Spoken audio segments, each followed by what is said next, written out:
Okay, there we go. All right. All right, and I'll pull up the question sheet, and I guess we'll do this. All right, so first, state your name, major, year, and where you're from. I'm Grace Carman. I'm a freshman, double majoring in public relations and theater creations. And my hometown is Versailles, Ohio, which is about an hour and 15 minutes from Muncie. Okay, and why did you take this class, or how did you end up in this class? Was it like suggested to you by your academic advisor, or did you choose to take it? So as I was a freshman, like trying to schedule classes during the pandemic, that was a little different. And so my academic advisor, who was scheduling my classes over Zoom, gave me a whole list of classes and kind of read me what each was about. And I thought this one was it was so interesting because it's not just you learn it and then it leaves you after the semester's over. I thought that this class would be useful to not only educate myself, but for me to help educate others, because I come from such a small town where we're very sheltered. And I thought it would be very useful, and it'd be something I was interested in that I could retain for years. Okay. And what was your expectations for the class? Obviously, you said you had wanted to keep the knowledge of this class and the learning with you, but anything else in particular? Yeah. So like I said, I come from a very, very small town. We have less than 3,000 people. And so we're very sheltered. I know some people who don't believe racism still exists. And that is a very sad thing to admit, like that's part of my hometown, but there are people like that. And so if I were to ever enter into an academic discussion, hopefully I would be able to use the things that I've learned in this class to say, hey, this is kind of still a problem, and here's what you can do to like further educate yourself. Here are some resources that I have learned that I found useful. So far, I've actually had to use that a time or two, or I've suggested a book that we've read in class. It's been really nice, and that's exactly what I expected coming in. Okay, and you said your hometown was small, and obviously you had people in your town obviously have issues with racism as a concept. But what did you think about race growing up in that small town? Absolutely. So growing up, thankfully, my parents were not the kind of people that did not think institutional racism still exists. They do believe it exists, if that makes more sense. So I was always taught that racism is a thing, and that it's not my job, but it's my responsibility to be a good person and to not participate in the formation of institutionalized racism. So not using my privilege, which they did tell me I had even as I grew up. They're like, yes, you have that privilege, and so you need to use it for the better. You need to use your voice. You can't just not advocate for those who aren't privileged. I don't know if that sounds very white savior or not, but they were hoping that it was more of a kindness thing, and that race is a social construct. They repeated to me over and over as I grew up that it was a social construct, and that it wasn't really important to a person's personality, if that makes sense. Okay, and going off of that, what about your going to school in a smaller area like that? When teachers or other students talked about race and racism, what was that like? Was that different from how your parents spoke about it? Thankfully, at our school, while it is a super small school, I graduated in a class of 99 people, so it was very small. But my teachers tended to be more open-minded than just the normal members of our community. Senior year, we were actually required to read Trevor Noah's Born a Crime to understand how institutionalized racism affects everyday life, even if it was in South Africa during apartheid is where the book is set. But it talks about the effects of American institutionalized racism. And so thankfully they were very useful in educating students. They didn't pretend that racism didn't exist, and they built anti-racism curriculum into our classes. Maybe not as much as possible, but they at least attempted, which I think is a start compared to some schools. Okay. So have you, living in this smaller town, you obviously spoke about having others in your town not believe in racism, but have you ever experienced any like overt instances of racism within your town or just life in general? I have never seen any direct instances of racism myself, but I have heard, I have a friend who is married to a biracial man, and he has been, like, when they were dating and he did not live in our community, the police would kind of follow his car because he wasn't from this area. They didn't recognize him. And there was a lot of speculation that they not only did this because he wasn't from our hometown, but because he was of a different race. And so that was kind of a bit of a hullabaloo, so to speak. There was a bit of talk like, hey, this is not cool. You need to either follow and keep tabs on everyone who's not from this community, or you need to stop doing it to this specific person. Because it definitely was how do I put this? It definitely seemed like it was rooted in racism, and so the community was kind of like, hey, stop, if that makes sense. Absolutely. Was there any, did it end up stopping? Was there any kind of resolution for that? There was, thankfully, the police did, they never came out with a formal statement because this was many years ago, before social media was really a thing. They did apologize directly to him. They said, hey, look, it's not at all anything that you have done. We did not intend for it to come across this way. It was more because he was outside a single woman's home at night, and it was more because he was a man, and instead of anything racially charged, which is, this sounds weird, but our community is so small and so rural that it is normal to see a person and go, you don't live here, or I know who lives there. It's a single woman. So seeing a man outside her house at like late at night when he was leaving or going, it was very strange. So they were kind of monitoring that to make sure she was okay, if they saw him on his way to or from. So they did come out and they apologized, and he's like, yeah, that's cool, just please stop.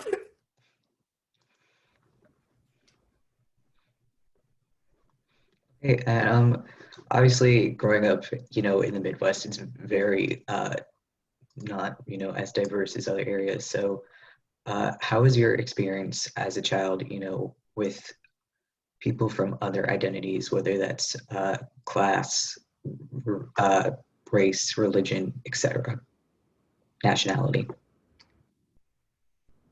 Absolutely. So I grew up a lot around diversity, more so than many people in my like hometown, because my aunt is actually, her parents immigrated from India, and so she is ethnically diverse, which and she married my uncle, who is a white male. So I was definitely around her a lot. Her beautiful, beautiful children. I love them so much. And so I was around a little bit more diversity and diverse culture. She definitely has shared some experiences, like from her own point of view. She's shared them with me over the years of just like, oh, after, 9/11, people kind of would just kind of watch her, I guess, because we are from such a small area. They'd be like, who's this lady? Like her race caused her to be, I don't want to say like stalked or anything. That seems too dramatic, but just kind of monitored and looked at when she was out in public, because people were so afraid, because that they associated that event simply with race, if that makes sense. Absolutely. Obviously, since you're close with her, have you ever experienced any people like staring or making odd comments while you've been with her, or is it just stories that you've heard? Thankfully, I mean, I shouldn't say thankfully, I'm sad that they've happened at all. But I've never myself experienced any of these, and she said they've definitely stopped over the years. Mostly it was after the events of like 9/11, because that was a terrorist attack prompted by people of a different like nationality. So it was more so around that time rather than recently.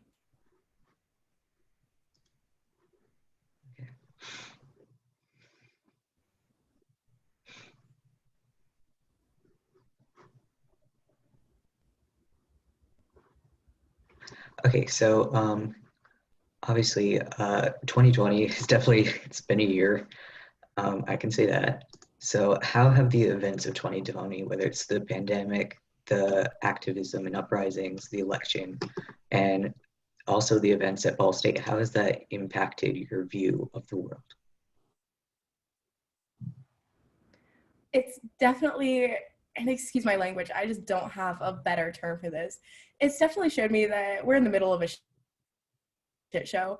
And we definitely need to work on finding ways to get out of said shit show, because there's so much going on. We have the pandemic, we have the election, we have activist movements. There's so much going on that people are often confused. And I know I myself was confused at the beginning of this year with everything in the middle of a pandemic, and then the murders of George Floyd and Breonna Taylor.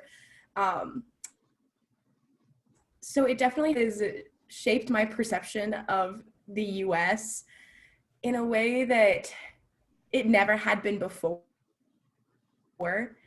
Before this, I didn't really understand the message and the meaning of Black Lives Matter movement. And since the activist movement over the summer, it has definitely become more apparent of what that meaning is. And it's not only Black Lives Matter, it's they are oppressed right now, so they need to be given meaning in order to find that equity in our society, which I totally understand.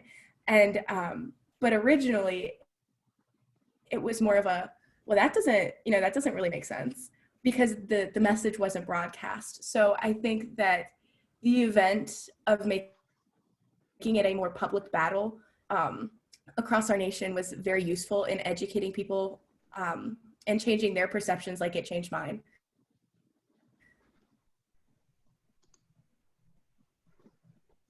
Okay, so have you been involved with any of the activism or rallies that went on this year, whether it's So online or in I person? did not. Oh, okay. I was gonna say I didn't attend any in person. I did attend it was more of like a Zoom format or an Instagram live kind of. It wasn't where I was able to directly interact, but I was able to be supportive through my screen. But again, I couldn't attend any in-person events because of the pandemic. So I did participate in those, and then I also attended the talkback with the Honors College this year. Okay.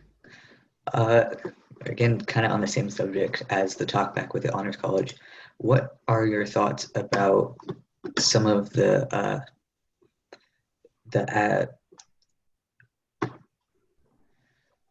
events that took place on Ball State's campus this fall around the election, or even last year, and how they handled a professor, being racist towards a Black student? I personally, as much as I love Ball State, I don't think they have handled any of those events very well. They act very reactively instead of proactively in preventing these events. We knew, everyone knew, that there was going to be uproar no matter what the results of the election were. It did not matter. There was going to be divisiveness, and there was going to be rage from either side, no matter the outcome. So I think that Ball State should have anticipated that. And I think that no matter, like, they should have prepared, and they should have made sure that they were ready to deal with the consequences of the outside public on the campus, because our campus is in the middle of the city. I think they should have been more prepared. They should have had statements prepared. They should have had police on campus before the Trump rally started coming through and harassing students. I think that their responses were also, oh, we're so sorry. They're part of the outside. They're not part of our community, but they never define their community. And I think that that allows the people who are harassing students to feel like, oh, I wasn't harassing them that bad. I'm still part of the community. They didn't outright say, this is not okay. They just kind of let it go. And I don't think that was very responsible. Absolutely. Continuing with the subject of Ball State, how would you overall describe, Ball State's relationship with students and their relationship, how they listen to student demands or how they, refuse to listen? I don't think they listen to student demands as much as they should. There have been demands made year after year by the Big Four groups, and Ball State has never quite come out and address that, hey, we are going to meet these demands, and here's how. There have been action plans put in place, and I think that that's all fine and well, but I think they need to, if they are moving forward with the plan, or if they are attempting to meet the demands of student groups and students in general, they should publicly say, hey, we're doing this to meet a demand. Here's what you can help with. Here's what you can do to make sure that we are held accountable. I don't think they're being held accountable to students' demands, and they're just kind of like, oh yeah, we'll do that. And you don't really hear much after, if that makes sense. Ball State, they kind of claim to be a diverse college, and that's up for debate. But what's your opinion on, a majority white college and how they handle, they claim, diversity and inclusiveness? Do you think that's true, or do you think that's exaggerated? I think for the most part, they do very much attempt to be diverse and inclusive. I mean, here we are sitting in an anti-racism class. I think that they've definitely taken more steps than some colleges have. But I think there's definitely more that we can do. And again, I'm no expert. I'm just a student, and this isn't my major. But trying to do my best, just as you're doing your best, and all of us in college are trying to do our best. I think that Ball State isn't quite doing their best either in fostering that diversity and inclusiveness wholeheartedly. I think they're attempting to do it, but it's just not coming across completely.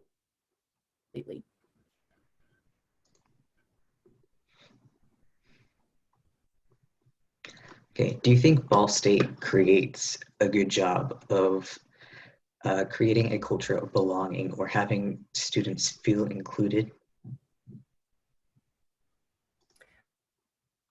I definitely think Ball State, more than most other colleges, also tries to foster that sense of belonging in all students, especially students of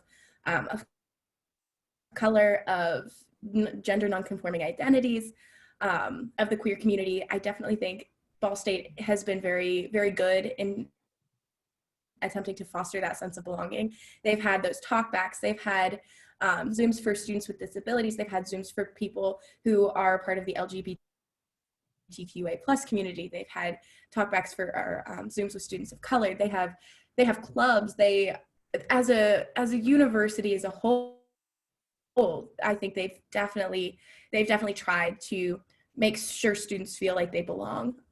But as an administration, I think that they could do more reach out to those communities instead of leaving it up to student-run clubs or specific department Zooms. Does that make sense? Yes.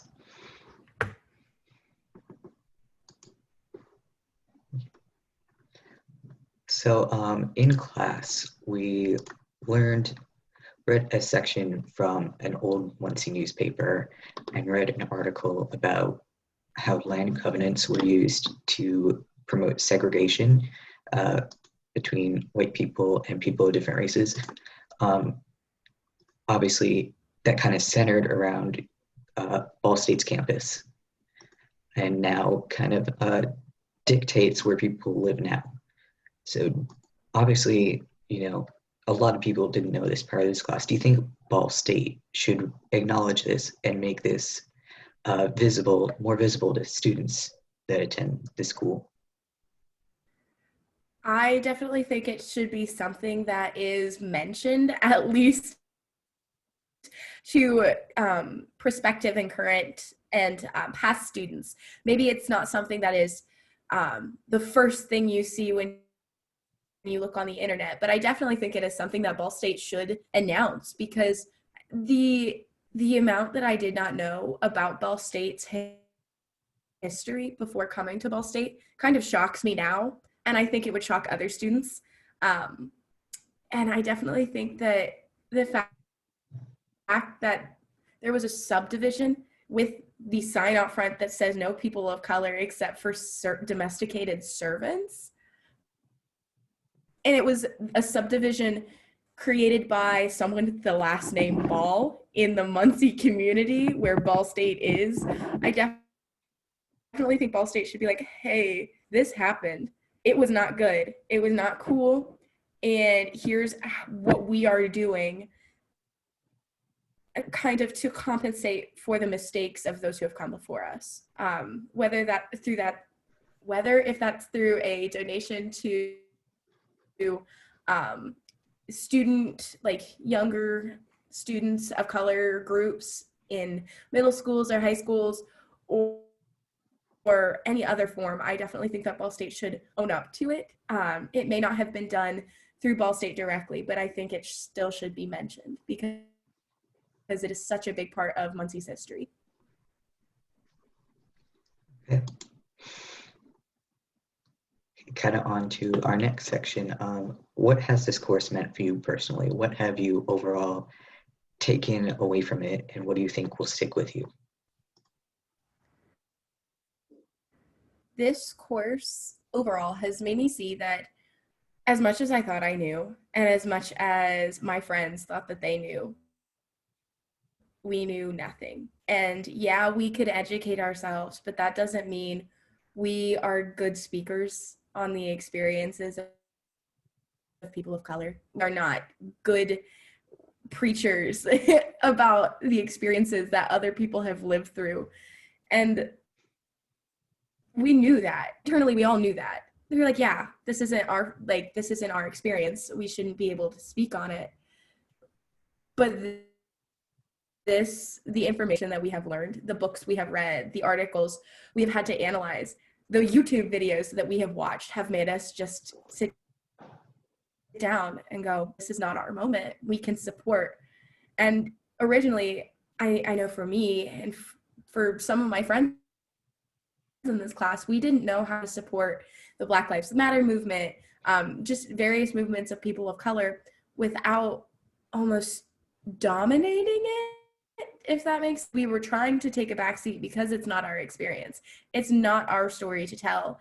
And so we were like, how do we advocate for people who are advocating for themselves? How can we be helpful and just not be helpful to the max, where it's like, we're doing this because we're cool, we're trying to be trendy. How do we do this to be good human beings? It was definitely something that I struggled with how do you help, because I've never had experiences trying to advocate in this way before. So it was definitely something that I have learned throughout this class on how to advocate by just being myself and being a part of these movements. Okay, and what from this class have you learned that changed your perspective the most or really stuck out to you? To me, it was definitely the covenants in Muncie. I was never one to think, racism only happened in the South. That's where Jim Crow happened. I was never one of those people. I definitely knew institutionalized racism can happen anywhere, and it happened in the North for sure. But it was when we read it, I read the paragraph in the article 5 times, thinking this can't be real. This can't be real. Muncie isn't a huge city. It's not in a huge state. It was so shocking that not only had it happened, but that historians of Muncie did not know about it. It was so aggressively moving. It was so, how do I articulate this? It was so devastating to learn about this and to see, yeah, I knew that this was, a possibility. It definitely happened, but to see a real example, not an hour and 15 minutes from my home, it makes me wonder what I don't know here about my own hometown, what I don't know about my own ancestors, what I don't know about this entire portion of the world.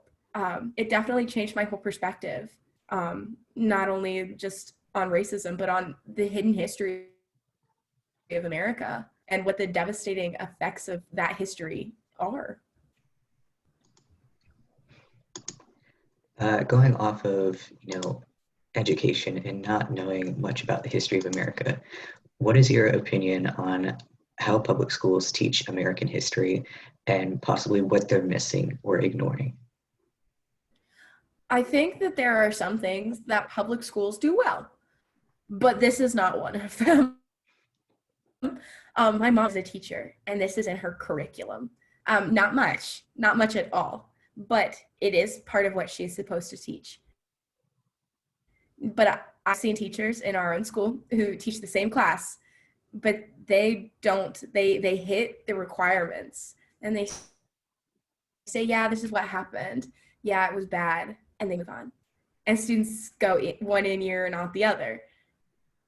But what I think should be done more is the emotional side. It was racism, and the roots of racism in America are tragic, and they cannot be understated. They cannot be underfelt.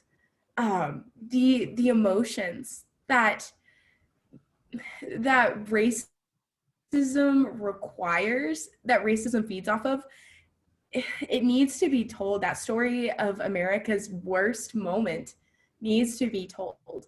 Like right now, the education system is set up so that students learn about it, they take a test on it, and that's it. But they don't really understand the consequences. They don't really understand the emotions and the horror that was the beginnings of racism in America through slavery.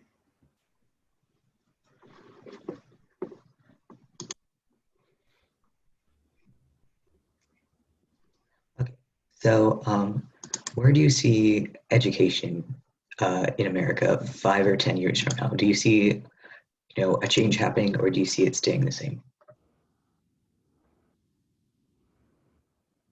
Yeah, I definitely see a change happening. I'm not sure if it will be the change that we need or the change that history deserves, but I think it will be a change, which I guess baby steps is all we can ask for. I mean, we can ask for more, but it's sadly all we can expect. I expect there definitely to be more education on the history of slavery and the history of the civil rights movement and other things like that in history. But I also don't think that there will reach the teachings of things such as the Japanese internment camps during World War II and other, I don't want to call them smaller because that is a disservice to the history and to the memories of those people, but I think that they will be left in the dust. They'll be maybe mentioned if the education system is lucky. But I don't think they'll be included in the curriculum because they aren't the big racist movements of history or the fights against racism in history. And where do you see Ball State or Muncie, even Indiana, in 5 or 10 years from now? Do you think there will be a difference, or do you think that Ball State's attitude and Muncie's attitude will stay the same? I hope to see Ball State and Muncie's attitude change in the next 5 to 10 years. I think that we have seen so much change just in 2020 that there is no way that our society will allow Ball State and Muncie to remain unchanged over the next, decade. I definitely think that because of activist movements happening, there was a march in Muncie, there was a march on campus for the Black Lives Matter movement. I think if those movements can reach smaller cities like Muncie, that there is no way that Ball State and Muncie will remain unchanged. And I believe that this will be a good thing, a very, very good thing. I believe that students will eventually realize that they do have a say in what happens on their campus, what happens in their community. And I think that they will take that and they will run with it and they will demand that the administration listen to their requests for a better campus, a better community. Okay. Where do you see yourself 10 years from now? Will you remember the things you've learned in class and the things you've learned overall in 2020? Yes, that's a great loaded question. In 5 to 10 years, I hope to be doing social media marketing, which is very prominent now because I am in public relations. I need to know how to deal with people from all walks of life, people from small communities, from big cities. And I think that this class will be monumentally instrumental in helping me figure out how to build relationships, how to communicate, how to make press releases. Even though my studying is nowhere related to African American studies or history or anything like that, I believe that everything that I've learned in this class will be so perfectly tied into what I do with the rest of my life in my career. And then as well as that, I believe that what I've learned in this class will never leave me and that I will take what I know and I will look for other ways to continue educating myself, because if I could learn so much in such a short amount of time in this class, there is no limit to the knowledge that I can seek about this topic and about how to be an anti-racist person, and then how I can take that education, my lifelong education in that subject, and turn it into a physical reaction for myself in being an actual anti-racist and helping with those movements. Okay. So now we're kind of at the wrap-up questions. So one question I was interested in. You're from Ohio. Obviously, you attend school in Muncie, which is in Indiana. So have you ever been outside of the Midwest? And outside of the Midwest, have you seen a change in how people view race and racism, or is it mostly the same? So I have been out of the Midwest, yes. Not since the pandemic started, but I have definitely noticed that people in bigger cities, which typically are more democratic, they tend to be more willing to listen to talks of how to be an anti-racist. They tend to be the ones who are more open-minded.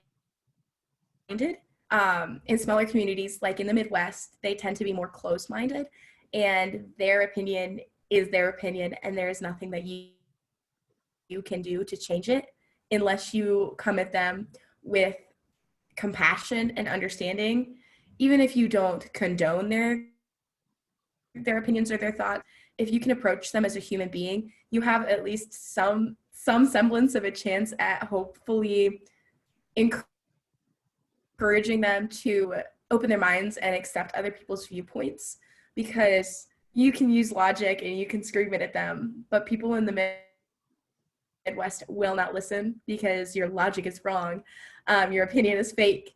But in bigger cities, you can approach that conversation, and you can use logic, and you can use your passion. You can talk to them like a human being, and they will accept that, and they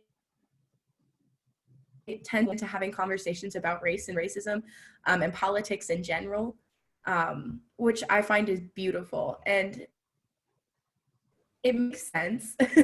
But I definitely, yeah. Okay.